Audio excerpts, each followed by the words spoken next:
All right, so in this video, we're going to talk about the concept of feeling sorry for Bronny James and Charlie Woods. Obviously, a lot going on with both those two right now. Charlie Woods in town here in Detroit for the U.S. Junior Amateur, but those two obviously been in the news a lot lately, and we'll get into that comment here in a moment. It's a catch-22.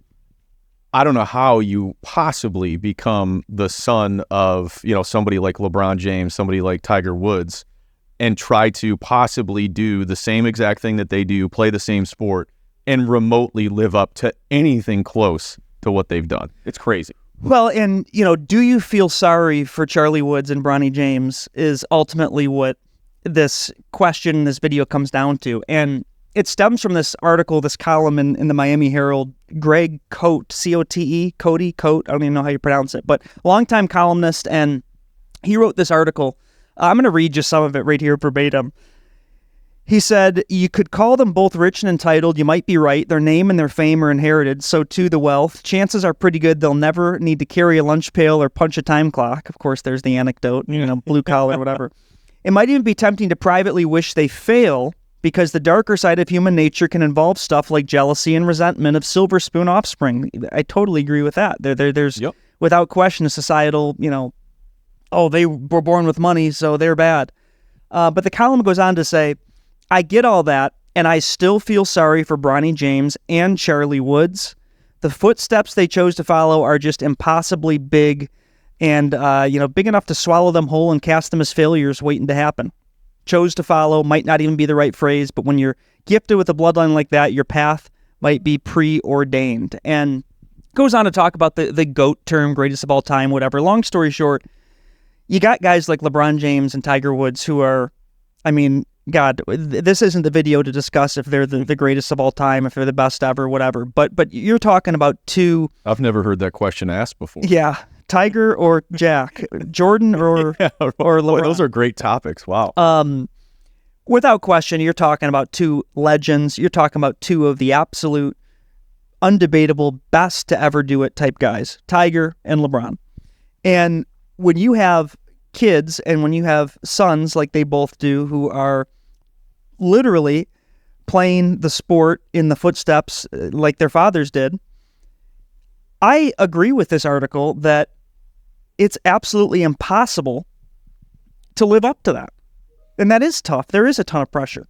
There's only so much that you can do. I even go back to Michael Jordan's kids, and I'm showing my age here a little bit, but like Jeffrey Jordan, I believe, he had a cup of coffee at Illinois or something like that playing basketball and never really got, a real shake. And I remember those conversations back then. Can a Jordan's son come up and become, this player? Like, I wouldn't give up on him, at least give him a chance, and see if it turns into something. Those conversations happen all the time, but you're talking about, and we see, young kids who, their fathers have been incredibly successful. They've been great pro athletes, whatever, and they've come up and they've done very well on that level. But when you're talking about GOAT status and you're the son of a GOAT in their sport, potentially, I think it's a losing proposition to even, attempt to try to, encapsulate what that is and try to become your dad, because there's just no way you're ever going to be close to that. There just isn't. And let's, break it down even further. So yesterday when I was out at Oakland Hills following around Charlie Woods, you'd think it was a Ryder Cup type gallery following him around. Tiger's out there watching in the crowd. Charlie obviously has been, in the news a ton with playing in the PNC and just the publicity that he gets, whatever. He really is, a phenom in terms of just a celebrity and the following and the reach, and I'm sure the NIL money he can make, whatever. But it's such a situation where, look, Bronny and Charlie, I have no doubt. It's not even really my opinion. If you're qualifying for the U.S. Junior Am and you're getting a scholarship to play basketball at USC and ultimately getting drafted, yes, we can talk about if LeBron's strong-armed that, whatever. But there's no doubt that both of them are very talented athletes. There really isn't. Charlie Woods is a very, very good golfer. LeBron James Jr. is a very, very good basketball player. Now, what happens is because of their fanfare and their fathers, they get elevated to such a status that is, more publicity than the top recruits, more publicity than players who are perhaps better than them. And I think, and Kyle, you covered recruiting for years, right? Oh, yeah. Take basketball or take golf, for example.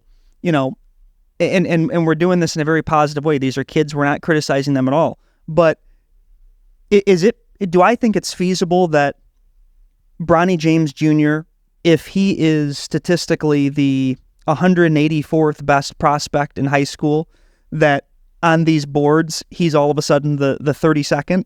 I don't think that's unrealistic. No, it happens all the time. I mean, look at Michigan basketball. Back when I was covering basketball recruiting in the day, Tim Hardaway Jr. Was the son of obviously Tim Hardaway Sr. There was Al Horford who ended up going there. Like, there was a lineage of guys that they just constantly recruited, but you would see it literally all the time. Gary Payton's son. Mm-hmm. All of those kids are being given more of a chance and are going to be rated higher just because of their blood, just because of who their dad was. So this isn't an uncommon thing. Again, I think what we're talking about is this is just so different because of Tiger Woods, LeBron James, the names that they and social carry. Media nowadays. Social media, there's nowhere to hide. If I had to say, and I'd be curious to get your thoughts on this, if you felt worse for one, or you felt like one was under even more pressure or something like that at this point, I gotta believe it's Bronny James. Oh yeah, just because, again, USC, and unfortunately had a medical situation. He didn't play much. He really didn't accomplish anything to be drafted into the NBA outside of being LeBron James' son. He's talented. He's athletic for sure. He's definitely athletic. There's I'm not saying he's not. Had 25 points the other day in summer league. Did he really? Yep. I didn't even see that. So good for him. I'm glad he got out of that slump. But to be a second-round pick of the Los Angeles Lakers, to then all of a sudden he's a part of this fanfare. LeBron James going to have a documentary going on about their season it's together. going to be a Last Dance type thing. It's L.A., it's Hollywood, it's Spotlight. LeBron James is going to be the flag bearer at the Olympics coming up here and playing internationally. So Bronny James just gets elevated even more. Not to mention Tiger, he's, of course, incredible in the spotlight, but Tiger's only going to be playing 4 or 5 tournaments. So to a certain degree, outside of what we saw at Oakland Hills this week, Charlie Woods is going to be relatively hidden from the public eye. I think Tiger does a good job isolating him to a certain extent. Even you could see it yesterday. I think that you're right about Bronny. It's such a unique situation where he's teammates with his father. For something like this to happen in the NBA, and even in sports in general, see Ken Griffey Jr. We can point back to something like that with his dad, but to be teammates with your dad, like you mentioned, in LA, documentaries following you around. It's already LeBron James itself. The pressure there is just unbelievable. And I think that, from what you hear about Bronny and even Charlie to an extent, that they have a chip on their shoulder of, hey, I want to do it myself. And that's great, and I love that. And I'm never going to be, yes, I do feel sorry for them because it's such a pressure to live up to. They really, with the just incredible careers that their fathers have had, even if they're great, even if they're really good players, to live up to these careers, it's, I don't want to say impossible, but it pretty much is. It is. And I do think that that's a tough position to live in, where you have such, spotlight on you that you didn't ask for. You have such big shoes to fill. And, what always happens is people say, oh, well, how could you feel sorry for them? They were raised with money and they don't have to pay pay credit card bills, and they can eat whatever food they want. They have private chefs, whatever. And yes, it's an incredible lifestyle they live. But we're talking about, for this discussion, the expectation of actually, living up to the respective sports. I think give ourselves a pat on the back as well. I mean, we've had conversations about this over the years, and what have we kind of landed on as far as tempering expectations? Charlie Woods would have an incredibly successful career if he ended up getting his PGA Tour card. You know how hard it is to get your PGA Tour card? Like, in my opinion, that's an incredibly successful golf career. You get your tour card, you take a couple of swings, maybe you win a few tournaments. Even if you don't, that, to me, means that he had a great career, right? With Bronny James, if he can become a successful, 3-and-D guy and, a role player in the NBA, in my opinion, wow, what a great second-round pick. It worked out, and a great career. Like, those are my expectations as far as their ceilings are concerned. And that is, I don't think, in line with where everyone else is in the entire world. And we've compared it, the problem is, again, they get compared to their fathers in every sense of the way. Charlie Woods' swing breakdown compared to Tiger Woods. LeBron James dunking and blocking compared to Bronny James. And the media just directly compares them. So, of course, that's no one can really live up to those levels. But yeah, an accomplishment in itself is something like that. And we've seen athletes in the past, whether it's, in golf, even Gary Nicklaus was a good player like Jack, but wasn't Jack Nicklaus, Bill Haas, Jay Haas, think about in basketball, like you mentioned with the Paytons or Del Curry and Steph Curry. That's an example of the son being a lot better than the father, even though the father was still really good.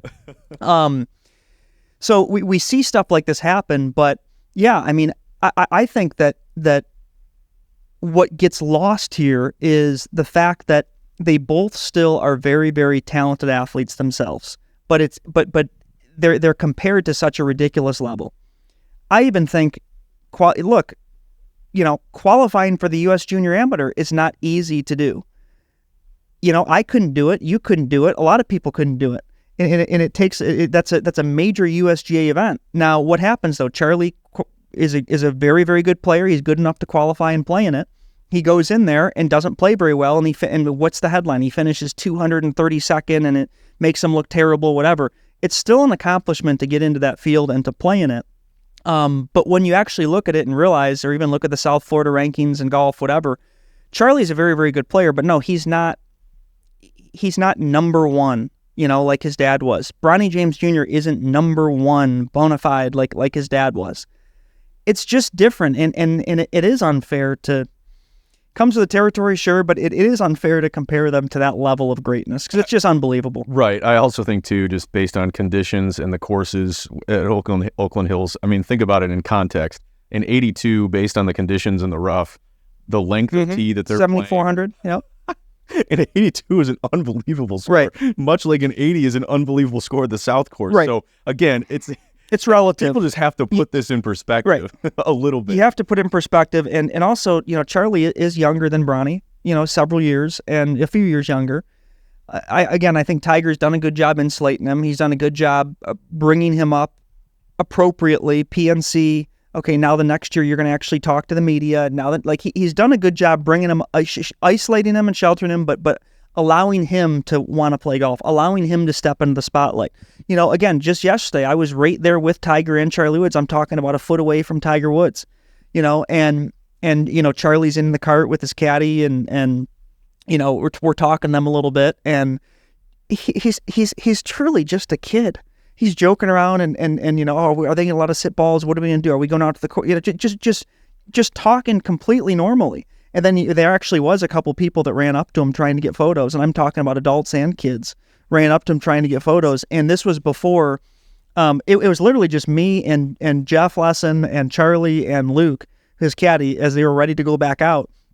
And there's a ton of security around Tiger and Charlie in general, but Tiger was kind of in this learning